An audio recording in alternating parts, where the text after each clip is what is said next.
এই বাংলাদেশকে যারা অস্বীকার করে তারাই এরকম জাতীয় সঙ্গীতকে অস্বীকার করার চেষ্টা করে। এবং দেখুন, এটা আসলে নতুন কিছু নয়। এই দল বাংলাদেশ স্বাধীনতার সময় স্বাধীনতা বিরোধী একটা দল ছিল। আপনারা জানেন মহান মুক্তিযুদ্ধে কেমন বিরোধিতা করেছিল।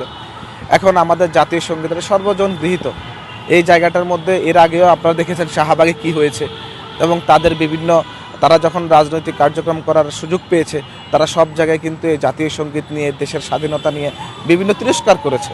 সুতরাং আমরা মনে করি যারা বাংলাদেশকে স্বীকারই করেন, জাতীয় সঙ্গীতকে অসম্মান করে, কোনো দিন কেউ কোনো রাজনৈতিক দল কোনো দেশের কোনো প্রাপ্তিকে বা দেশের কোনো অর্জনকে বা দেশের কোনো কালচারকে যদি অস্বীকার করে, অসম্মান জানায়, তাহলে আমরা মনে করি সেই দলের বাংলাদেশের রাজনীতি করার কোনো অধিকার নেই, এবং সেই দল বাংলাদেশের রাজনীতির নামে অপরাজনীতি করবে।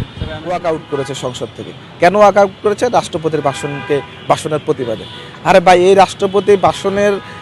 রাষ্ট্রপতির হাতেই তো শপথ গ্রহণ করে যে নাহিদ ইসলাম এখন এমপি, সেই তো শপথ গ্রহণ করে তখন উপদেষ্টা হয়েছিল। ইভেন প্রধান উপদেষ্টা হয়েছিল।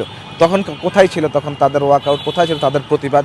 এবং সবাই মিলে সংবিধানের 106 নম্বর অনুচ্ছেদের মাধ্যমে সুপ্রিম নির্দেশ মতে কিন্তু তখন আপনার প্রধান উপদেষ্টা সহ সকল উপদেষ্টারা কিন্তু শপথ গ্রহণ করেছিল। সংবিধানকে তো গুরুত্ব দিতে হবে আপনার।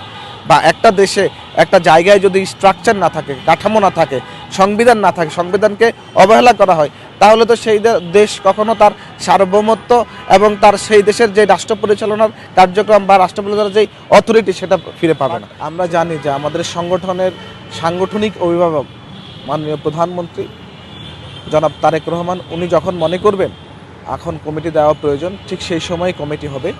আর কমিটির বিষয়টা পরবর্তী সময়গুলোতে আপনারা জানেন বাংলাদেশের 17 বছরে যে ফ্যাসিবাদ সৃষ্টি হয়েছিল এবং 17 বছরের যে অবিচার অনাচার, 17 বছরের যেই ধরনের আইনের শাসন থেকে বিরত রাখা যে কার্যক্রমগুলো সৃষ্টি হয়েছিল, সেটা দূর করতে গেলে একটু সময় লাগবে, একটু বেগ পেতে হবে। তাছাড়া ইন্টারিম গভর্নমেন্টের সময় যে একটা নতুন কালচারের সৃষ্টি হয়েছে, মব কালচার, সেটাও দূরে রাখতে গেলে বা প্রতিহত করতে হলে একটু সময় লাগবে।